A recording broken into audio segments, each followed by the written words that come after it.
Hello friends, நம்ம இப்போ நான் பார்க்க போகிறோம்னா ஒரு கோவில் பற்றி பார்க்க போகிறோங்க இந்த வீடியோவில். அதாவது என்ன கோவில்னா சனி பகவானையே பார்த்தீங்கன்னா காலால் மிதிச்சிட்டு இருக்கோம் ஆஞ்சநேயர் கோவில் பற்றி பார்க்க போகிறோம். அதாவது சனி பகவான் பார்த்தீங்கன்னா நதியும் இன்பத்தையும் கொடுக்கக்கூடியவர், துன்பத்தையும் கொடுக்கக்கூடியவர். ஸோ அவர் ஏன் ஆஞ்சநேயர் காலால் மிதிக்கணும்? ஸோ இதை பார்த்தீங்கன்னா வரலாறு பார்த்தீங்கன்னா இந்த வீடியோவில் பார்க்க போகிறோங்க.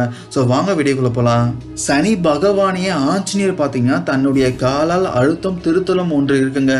எங்கே இருக்குன்னு கேட்டிங்கன்னா வேலூர் மாவட்டத்தில் ஆம்பூரில் இருக்குங்க. ஸோ இந்த கோவில் பேர் பார்த்தீங்கன்னா ஸ்ரீ பெரிய ஆஞ்சநேயர் கோவிலுங்க. ஸோ இந்த கோவிலில் பார்த்தீங்கன்னா மூலவர் மூலவர் தான் ஆஞ்சநேயர். ஸோ அந்த ஆஞ்சநேயர் பார்த்தீங்கன்னா சனி பகவானை காலால் மிதிச்சுட்டு இருப்பாருங்களாம்.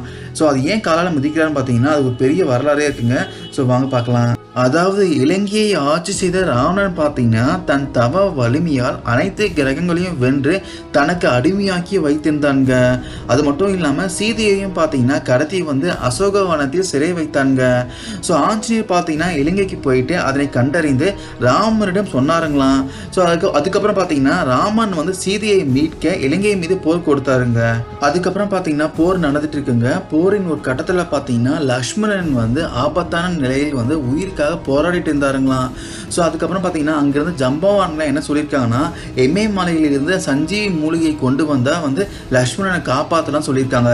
அதுக்கப்புறம் ஆஞ்சநேயர் என்ன பண்ணியிருக்காருன்னா சஞ்சீவி மூலிகையை கொண்டு வரதுக்காக இமயமலைக்கு புறப்பட்டாருங்க. ஸோ இதை கேள்விப்பட்ட அசுர குருவான சுக்ராச்சாரியர் என்ன பண்ணியிருக்காருன்னா சனியின் உதவியால் இதனை தடுக்க முயற்சி பண்ணியிருக்காருங்க. ஆனால் அதற்குள் பார்த்தீங்கன்னா ஆஞ்சநேயர் இமயமலை சென்று சஞ்சீவி மலையையே சுமந்து இலங்கைக்கே திரும்பி கொண்டு இருந்தாருங்க. அப்பொழுது பார்த்தீங்கன்னா தன்னை பிடிக்க முயன்ற சனியை தன் காலால் முழு பலத்தையும் கொண்டு அழுத்தினாருங்க ஆஞ்சநேயர். ஸோ இதனால் பார்த்தீங்கன்னா வலி தாங்க முடியாத சனி பகவான் தன்னை விட்டு விடும்படி ஆஞ்சநேயர்கிட்ட வேண்டிட்டு இருந்தாங்க. ஆனால் ஆஞ்சநேயர் பார்த்தீங்கன்னா அப்பையும் சனி பகவானை விடவில்லை. ஸோ கடைசியாக பார்த்தீங்கன்னா சனி பகவான் என்ன பண்ணியிருக்காருன்னா ஸ்ரீராமரின் துதியை பாடியிருக்காருங்க.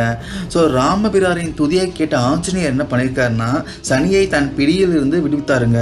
அதே சமயம் பார்த்தீங்கன்னா ஆஞ்சநேயர் சனி பகவானிடம் ஒரு உறுதிமொழி வாங்கிட்டாருங்க. என்னன்னு கேட்டீங்கன்னா ராம நாமத்தை கூறி என்னை வழிபடும் எவரையும் துன்புறுத்தக்கூடாது என்ற உறுதிமொழியை பார்த்தீங்கன்னா சனி பகவானிடம் ஆஞ்சநேயர் வாங்கிட்டாருங்க.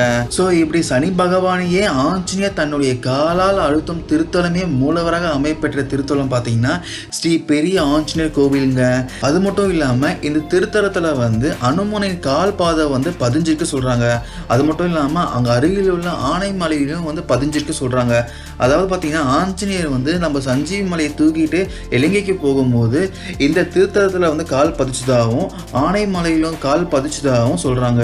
ஸோ அதுக்கப்புறம் ஒரு சிலர்லாம் என்ன சொல்லிட்டு இருக்காங்கன்னா அனுமனின் காலால் மிதித்து கொண்டு இருக்க உருவம் பார்த்தீங்கன்னா அது அசுரனுடைய உருவம், சனி பகவான் உருவம் இல்லை சொல்லிட்டு இருக்காங்க. ஆனால் கம்பராமாயணத்தில் கூட பார்த்தீங்கன்னா இந்த சம்பவம் குறிப்பிடப்படவில்லைங்க. ஆனால் பார்த்தீங்கன்னா அனுமன் சனியை காலால் மிதித்த இடத்தின் ஐதீகம் இதுவே என்று இப்பகுதி மக்களும் ஆகட்டும் இங்கு வரும் பக்தர்களும் ஆகட்டும் முழுமையாக நம்பிட்டு இருக்காங்க. அதுக்கப்புறம் பார்த்தீங்கன்னா இந்த கோவில் இன்னொரு சிறப்பு அம்சம் இருக்குங்க. என்னன்னு கேட்டீங்கன்னா சனி தோஷம் யாருக்கெல்லாம் இருக்கோ இந்த திருத்தலத்துக்கு பெரிய ஆஞ்சநேயர் வழிபட்டு சென்றால் சனி தொல்லைகள் நீங்கி சுகமான வாழ்க்கையை வாழ்வாங்களாம். அது மட்டும் இல்லாமல் திருமணம் ஆகாதவர், குழந்தை பெறாதவர்லாம் பார்த்தீங்கன்னா இந்த ஆஞ்சநேயரை வணங்கினால் கண்டிப்பாக நல்லது நடக்குமா. அதன் பிறகு பார்த்தீங்கன்னா இந்து சமய அறநிலையத்துறை கட்டுப்பாட்டில் உள்ள இந்த ஆலயம் தினமும் காலை 6:30 மணி முதல் பகல் 12 மணி வரையிலும், மாலை பொழுது பார்த்தீங்கன்னா 4:30 மணி முதல் இரவு 8 மணி வரையிலும், சனிக்கிழமைகளில் பார்த்தீங்கன்னா காலை 5:30 மணி முதல் பகல் 1 மணி வரையிலும், மாலை பொழுதில் பார்த்தீங்கன்னா 4:30 மணி முதல் இரவு 9 மணி வரையிலும் திறந்திருக்குங்க. அதன் பிறகு இந்த கோவில் எங்க இருக்குன்னு பார்த்தீங்கன்னா வேலூர் பெங்களூர் ஹைவேஸ் நடுவில் இருக்குங்க. அதாவது பார்த்தீங்கன்னா ஆம்பூர்ல இருக்கு. அதாவது ஆம்பூர் பஸ் ஸ்டாண்ட்ல இருந்து பார்த்தீங்கன்னா 1 கிலோமீட்டர் தொலைவில் இந்த கோவில் இருக்குங்க. ஆம்பூர் ரயில்வே ஸ்டேஷன்ல இருந்து பார்த்தீங்கன்னா அதுவும் சுமார் 1 கிலோமீட்டர் தொலைவில் இந்த கோவில் இருக்குங்க. வேலூர்ல இருந்து பார்த்தீங்கன்னா உங்களுக்கு ஒரு 25 கிலோமீட்டர் தொலைவில் இந்த கோவில் இருக்குங்க.